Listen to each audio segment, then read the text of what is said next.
This is just a sample of the audiobook. To get the complete audiobook, access the link posted in the first comment.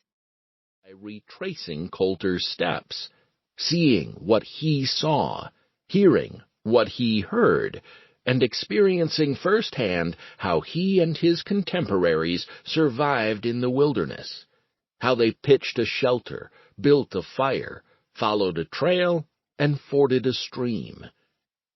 Chapter 4 offers an interpretation of Colter's 1807-1808 winter trek based on this kind of careful, on-site investigation of the entire route, in collaboration with cited historical, archaeological, and cartographic evidence.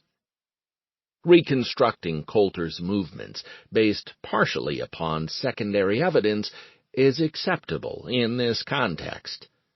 Like scientific theory, such an endeavor involves using informed interpretation to prompt further investigation. The result is an accumulation of knowledge on the subject and a steady movement toward verification. In this case, it is important to refrain from claiming the final word on the subject. Further thought and study are encouraged. Substantial endnotes are provided for this purpose. In addition to first-hand and secondary evidence, other information exists, apocryphal information that envelops every legendary person like a fog, obscuring the story.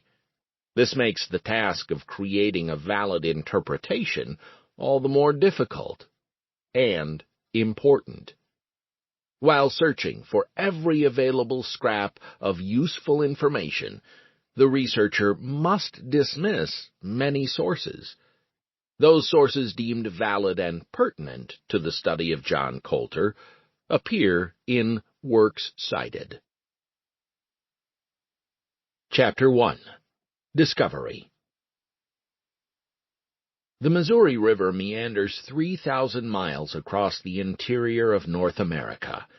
It begins as snowmelt in the lofty peaks of the Rocky Mountains and trickles into rivulets that converge to form the river. From there, the Missouri follows its ancient path through arid foothills and windswept prairies.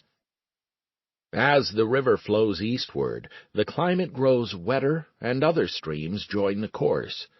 At last it enters dark green stretches of humid forest. In the midst of this riparian lushness, only 76 miles from the end of its course, the Missouri passes a shady bluff on the south bank, upstream from a tiny village called La Charrette. Before settlement arrived, nature had dominion over the surrounding woodlands. Wildlife ruled the forest floor, and birds abounded in the leafy canopy. Interruptions to the serenity came only from an occasional clap of thunder or crash of a falling tree. On an overcast day in May 1804, a strange sound rose from below the bluff.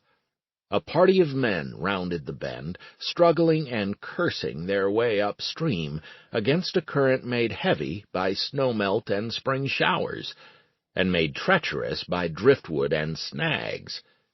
They groaned aloud in English and French as they tugged on keelboat tow lines and paddled their pirogues upriver. These frontiersmen and voyageurs understood the contrary habits of waterways. They had received excellent educations along the river roads of the East. They could read ripples and rapids. They recognized woodland plants and animals.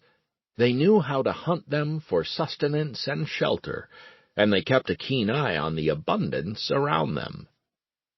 One man among them observed the land with more than passing interest. In the thick timbers and fertile bottomlands he saw a potential home. His companions called him Colter. Formal records gave his first name as John. Tradition says he was born about 1774 in the Shenandoah Valley of Virginia. Britain controlled the colonies then and prohibited settlement westward. But the frontier families, with their restless ways, felt confined by a boundary line impulsively scrawled on a map. Many chose to ignore the rules of a distant, disinterested